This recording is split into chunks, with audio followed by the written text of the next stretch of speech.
Uh, Welcome participants for the second session of Think Global, Act Local.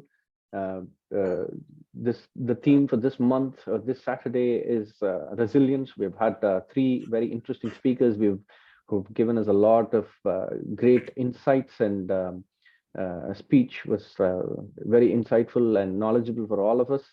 Now we have the final speaker, Mr. Prasanna Pahade from Mahindra Logistics. He is the Vice President of M&M Auto and Engineering Business.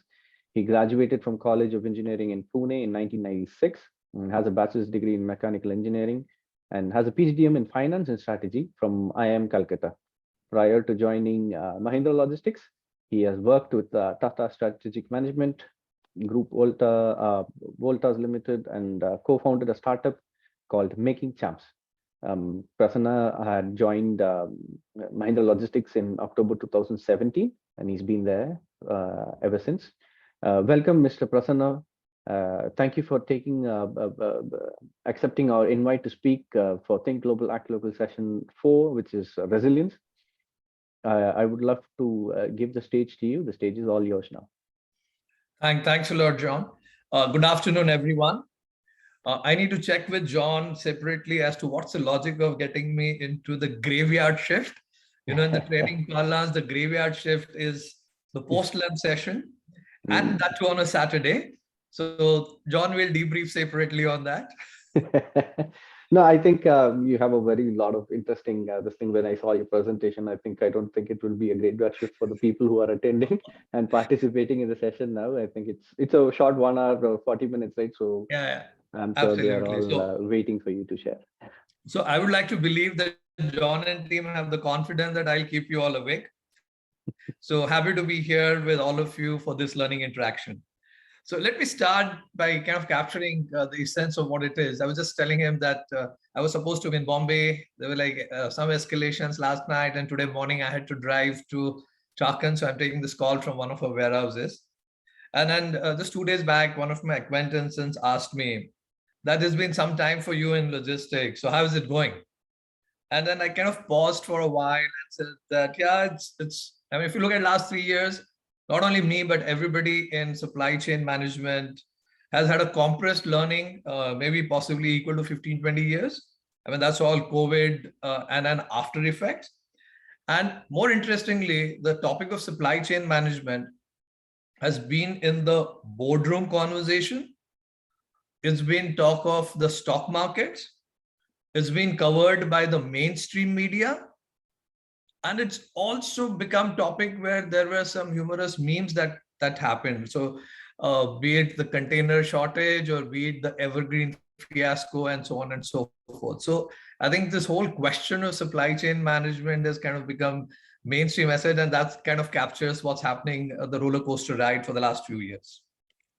So let me start with, since I mentioned about memes, so let's get this context right. I'll just leave it on the screen for a few seconds. So this is what my friends think I do, what my parents think, and sometimes when they see my photograph with the jacket, they actually get misled. My marketing thinks that this is what happens. My boss thinks about that we're doing pretty complex stuff in solutioning. What I think I do, and this is what really happens. And I'm sure all of you who are living in the supply chain space, it doesn't matter which part of the company you are in, I'm sure you would relate to this. And on the lighter side, I guess this is the reason why in many companies, the supply chain team gets a cabin, even if they're not entitled or eligible as per the hierarchy. Okay. So let me describe a typical day in our office. And it doesn't matter which location. So all of you are familiar with the S&OP process, the sales and operating plan that the customers typically work through complex ERPs, multiple analysis, regressions, different data points in terms of seasonality, weather, festivals, and so on and so forth. They even give a fine-tuned version that I'm going to need something in week 1, something in week 2, and so on and so forth. Life goes on fine in week 1. At the start of week 2, we get an alert that there's an issue with one of the suppliers and one particular component is not going to be available. The vendor has raised his hands, and this is a single source supply. There's no buffer stock.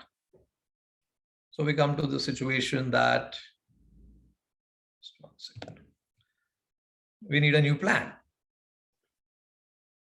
So back to the drawing board. The plan gets revised. The model gets the reduced numbers where there's a shortage. Instead, some other new model gets added because there is upcoming festival time, the numbers have to be met. Then as they run the MRP again, they realize that there's some other part which has become a shortage.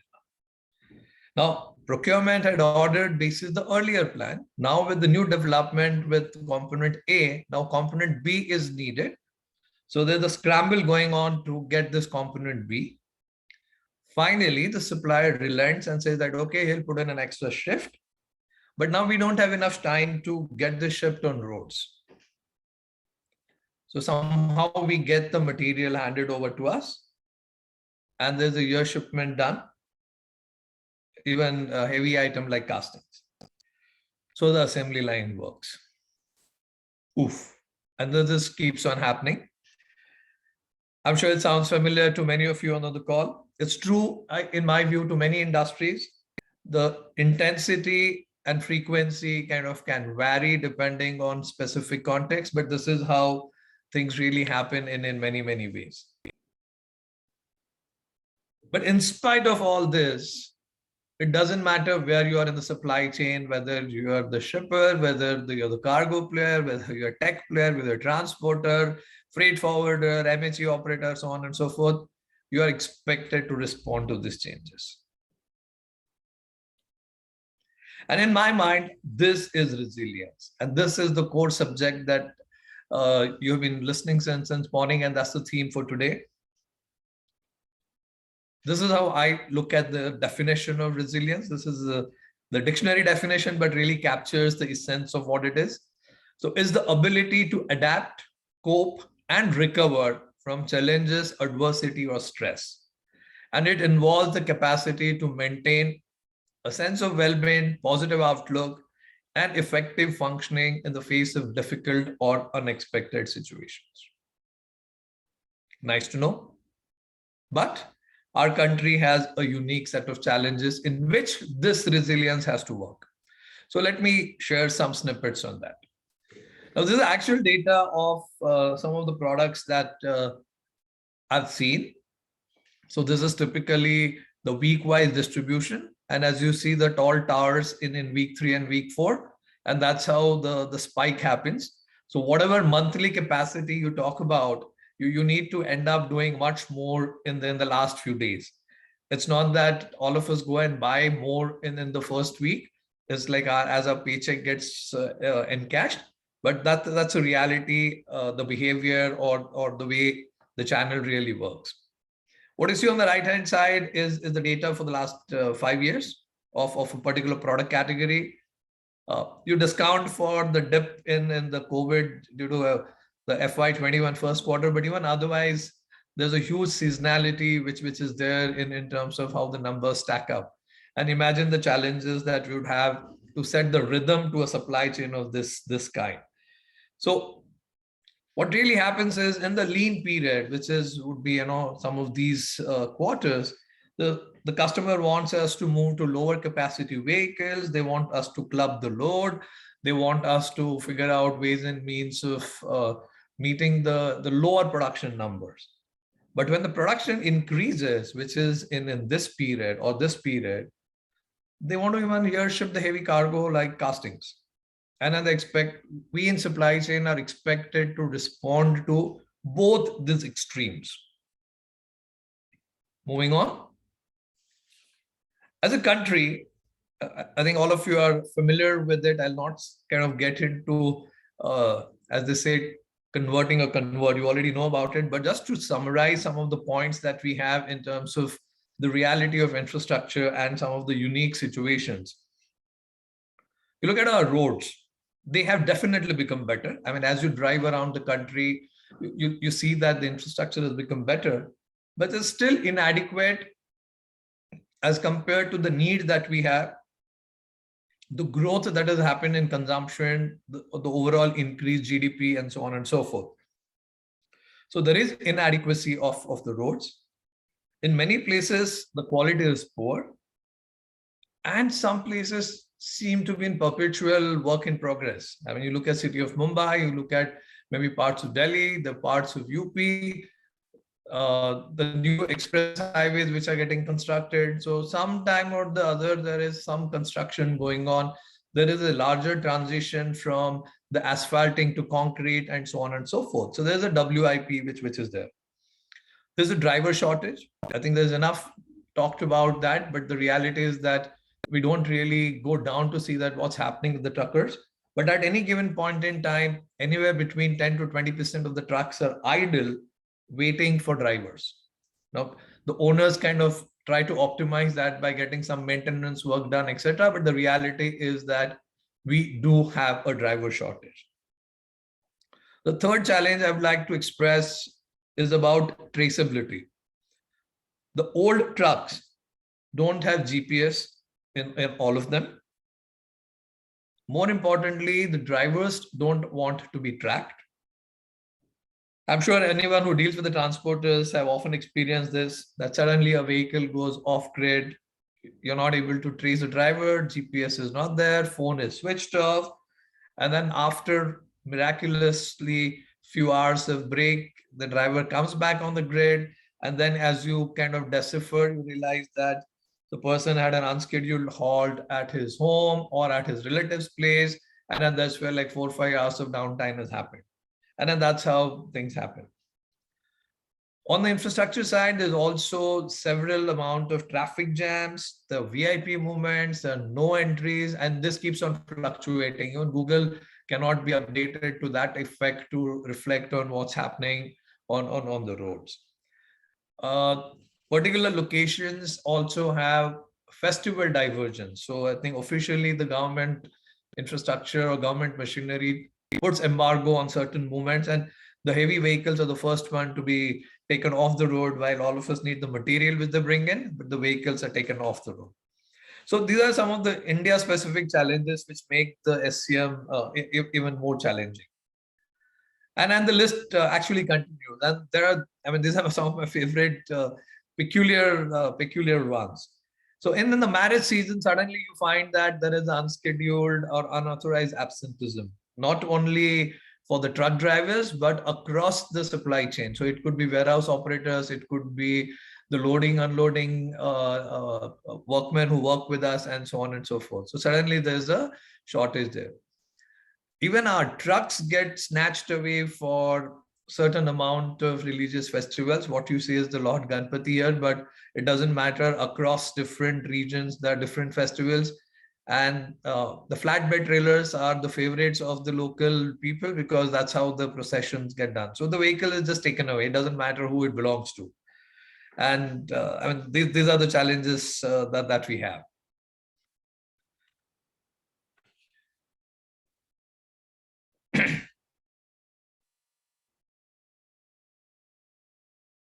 Did you see the clip? This is just not a race. This is a relay race. So all of us know the relay race, that the medal winning lap is really the last one. The winner is decided in that lap, but what the winner is supposed to do there is not only cover your own pace, but also cover for the earlier laps. And SCM is often running the last lap. So the baton is with them, and then we know things happen or don't happen. So in case there is an issue, it is supply chain function which gets blamed for parts not available, material not available, vehicle not been made, AC is not been made, washing machine not been made, and so on and so forth. But in case all goes well, it's often the sales, the manufacturing, and others who get the accolades, and the brickbats are reserved for us. So we all know the challenges, but the show must go on. And then this is the context what I talked about, that if we in India, we know in what situation or the cultural or the social context in which we are operating, it's our job to keep the show on. And then that's where that resilience becomes all the more important, that knowing this, how we're doing it. So how do we make our supply chain more resilient? So this is my formula. I'm sure all of us would have our own way of looking at things. I believe that resilient supply chain is based on these three founding principles. First, communication. Second, clarity of choices. And third is preparedness and planning. So CCP, if I take an acronym, that's almost sounding like BCP. If you're familiar with that phrase often used by the risk or the finance departments, that's the business continuity planning. It's very similar to that in that sense. And let me elaborate each one of them.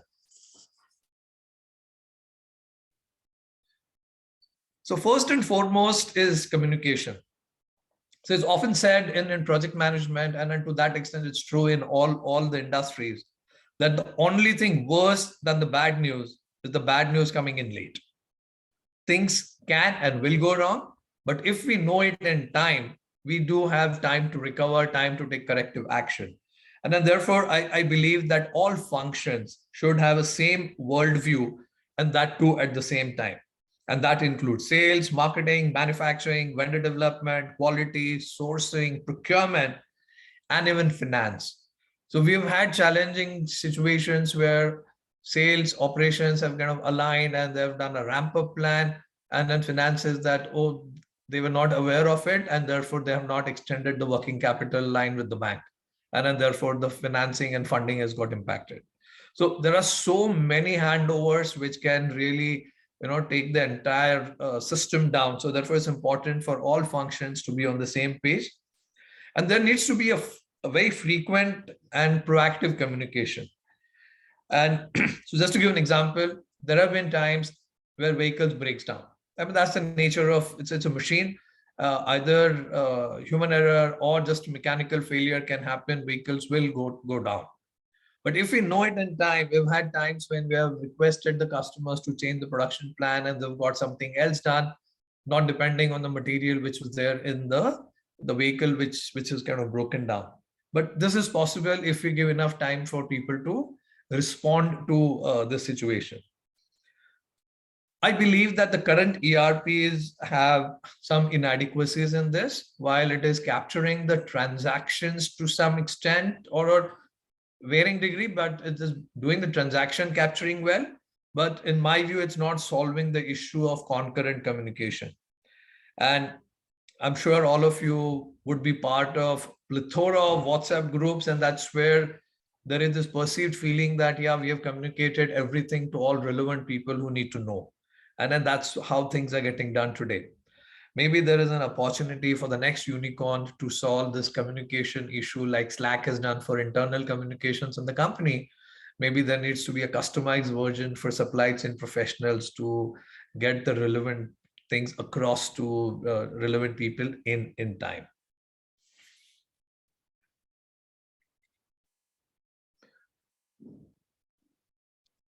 Classical trade-off. Do I focus on fulfillment? Do I focus on cost reduction? And it's not a challenge only to Donald Duck.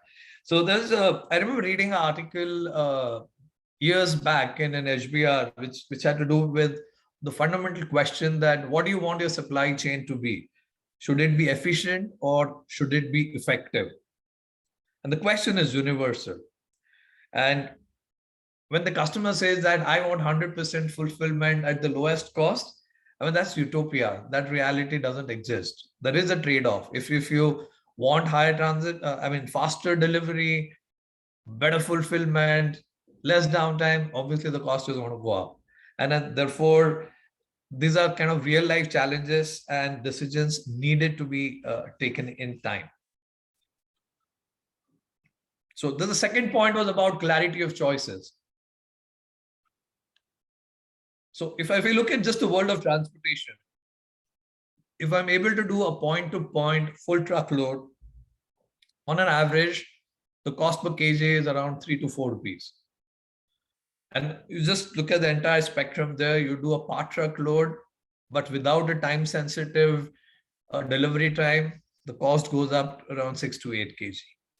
You make that as express committed time, it comes to around 9 to 11 rupees per kg. You move to speed trucking, which is even faster delivery than the express, the cost is 20 to 30 rupees per kg. You go to air freight on commercial basis is around 40 to 50 per kg. You go to a freighter, which is giving you a larger load, because on the commercial air freight, it's possible that your cargo may be let off at the airport if that particular flight has maybe more passengers, or there is somebody else with a higher paying cargo, and so on and so forth. If you want assured delivery, you go to a freighter, which costs you roughly around 100 rupees a kg. If you want a freighter with the committed next day delivery, like some of the people in the industry do, the cost goes up to 150 per kg. 3 to 4 rupees per kg can go as high as 150 rupees per kg. All these are choices. So when somebody from a customer side tells me or my team said, oh, I want this to be done urgently, I said, yes, possible. Choose your option. And then this is how the menu card stacks up. So you decide what you want. I don't have visibility on your own mathematics as to how important it is to get this, whether you want to take the production down, you want to take a shift off, or you want to get this done at any cost. These are the options and choices. And this is not restricted only to transportation. You move to a warehouse, you have a choice. Do you plan for average capacity or do you plan for peak capacity? Average would mean that the warehouse would be bursting at its seam in peak load. The peak would mean that there would be idle capacity in the non-peak time. Reality of life. Do you want a single warehouse or do you want multiple warehouse? Warehouse for all the time, warehouse only for the season time. Same way you move to people, whether you're on permanent, whether you're on contract. In operations, whether you want to do it all by yourself or whether you want to outsource. And I mean, these are some examples which are more relevant to the domestic operations. But if you take a larger picture or the larger view, you have more choices, like which country the manufacturing should be, should you have a single source or multiple source, and so on and so forth. But the key is, as I mentioned, the clarity of choices. It's important to take the decision and stay with the consequences. Now, the limitation for all of us in supply chain is all the decisions are not within our ambit, or it's not in the authority of people associated or who are to execute. It would mean MD, it would mean CFO, it would mean joint, it would mean sales head, and whoever it is. But I think what's in our hand is to make them aware of the choices and consequences and let the decision be taken. So it's very well within our control to influence and get the decision done. But if we don't give these options, then we are often only doing firefighting, dousing one fire after another. So these are the trade-offs which need to be made. That brings me to the third point, which is about preparedness and planning. We definitely need to plan. So I think this is foremost. So, and then planning should encompass all different aspects. So if you're planning for higher sales, you need to look at your warehouses, you need to look at your transportation, you need to look at your people.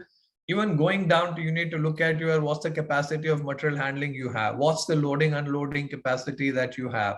Are you having enough number of docks at your warehouses? So there's a whole chain of related tasks and infrastructure which need to be planned for. So that's the first part. The second, whatever you plan, you assume that some things will go wrong. Only plan A will never work in supply chain, at least in India, at least for the next few years.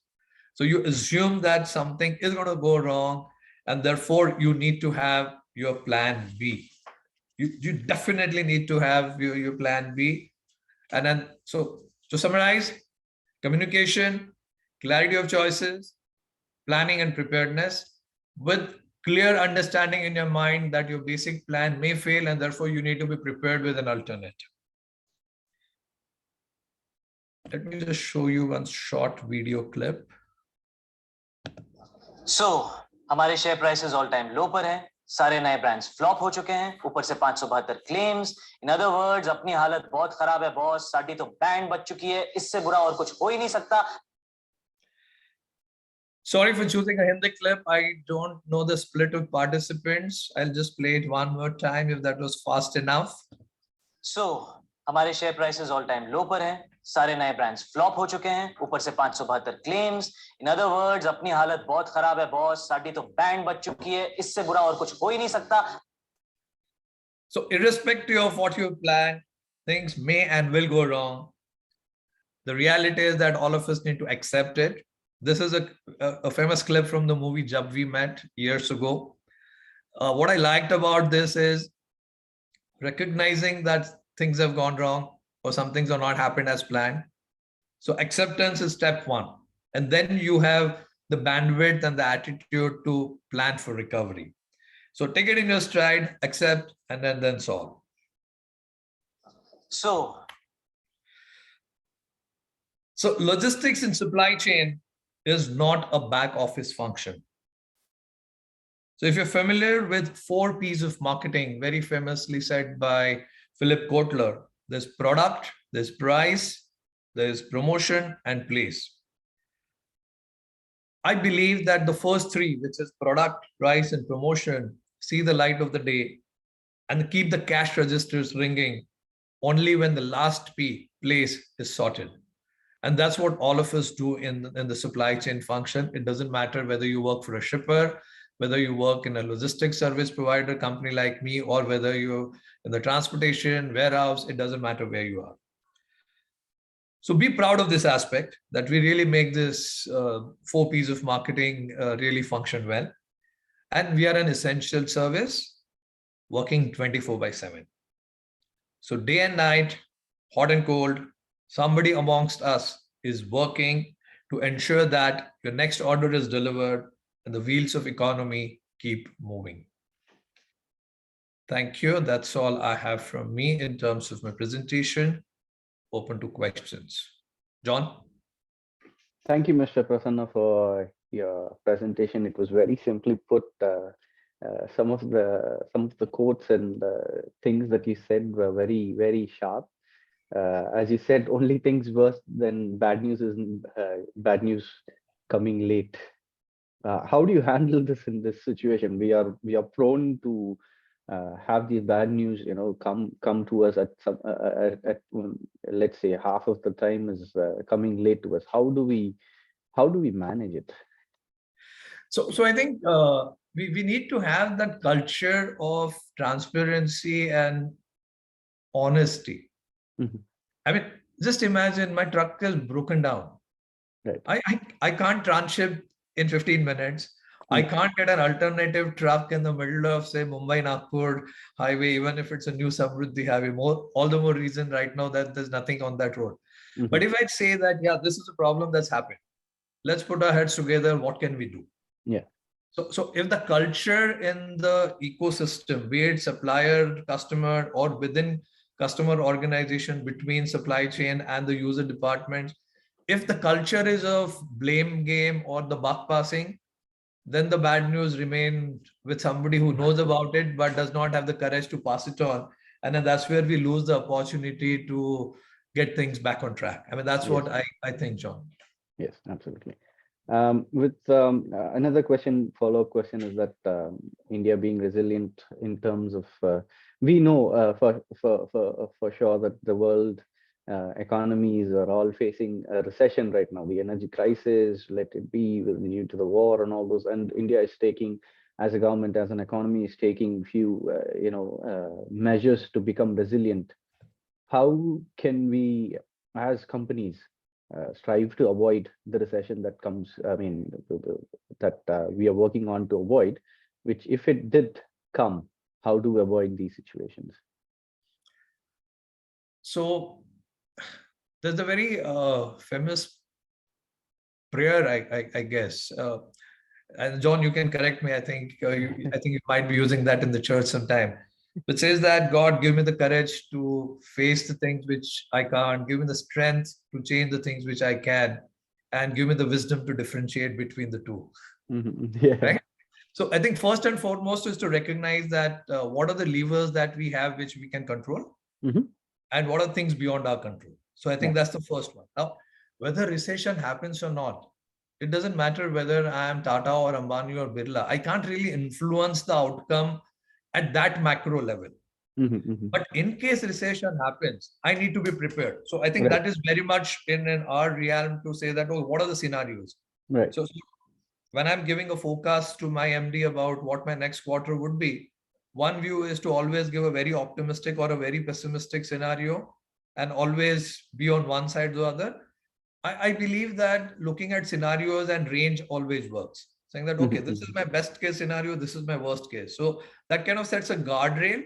And then I need to have thought through that, okay, if it's the best case scenario, what are the things that I need to be ready with? And if things go the other way around, what do I need to be ready with? So that Right. kind of approach really helps. I don't think we can avoid some of the things. It just that we need to have our levers to cope up with it. Right. Absolutely. So with that, I'll conclude my questions. I would ask the participants to come and join this part of the Zoom call, which is for the speakers. The participants can come join this Zoom link, which we have given you in the agenda. You can come join us and ask a question to Mr. Prasanna. While I ask Mr. Prasanna to give a short brief about what you do in Mahindra, sir. Yeah, absolutely. So as Mahindra Logistics, all of you must be familiar with, we are one of the largest third-party logistics company in India. We are a listed company and part of the $20 billion plus Mahindra group. Years back when we started, it was logistics for Mahindra. Now it is Mahindra for logistics. So we work with, while I handle the Mahindra group facing business, but we have businesses serving many end markets like consumer, pharma, e-commerce, and so on and so forth. So we have three different parts of our businesses. So one is the classical 3PL business. Okay. What we have articulated recent past is our whole network services businesses. So which includes freight forwarding. We have recently acquired part of Rivigo's express business. So that's the express business that we have. Yeah. And the third is we've also acquired one company last year called Wizard, Okay. which is into last mile delivery. So these are our solution business. And the last piece is we have the mobility business. So you must have seen brands like Alight, Meru. So these are services we offer to the customers in people transportation, moving people from home to office to homes, as well as airport to home or office to airport kind of movement. So that's a different part of the businesses that we have at Mahindra Logistics. And we serve marquee customers, Indian as well as multinational, across different end markets. And if you go on our website, you'll find different case studies of some of the work that we've done. Of late, we're building a huge chain of built-to-suit warehouses. So our earlier approach in the industry was that warehouses were always specific to a customer. But now we are going and putting capacity ahead of demand. I don't know which customer will come in for that facility. So as I'm speaking with you, this facility is outskirts of Chakan, 2.65 lakh square feet, multi-product, multi-user. So likewise, we have a network of our BTS, as we call them. The largest one is in Luhari in NCR, in the Jhajjar district, 14 lakh square feet warehouse, one of the largest single site kind of. So that's the new stuff that we have taken on in the last 3 years, and almost 16-17 million square feet warehouse space that we have, and then more in the pipeline. So that's what my company does, and that's what I do. Okay, thank you so much. I think the presentation was so simple that we didn't have any participants coming in for questions. With that, thank you, Mr. Prasanna, for your wonderful presentation. Thank you for taking the invitation to speak with us. CII and all the participants from various other companies and various other employment hierarchy they belong to. Thank you from all of us to come and give us your speech. We had a lot of great insights from you. Thank you, sir. Thanks, Sean. Thanks. I hope it was useful to all of you. Thank you. It certainly was. Thank you, sir. Thank you so much.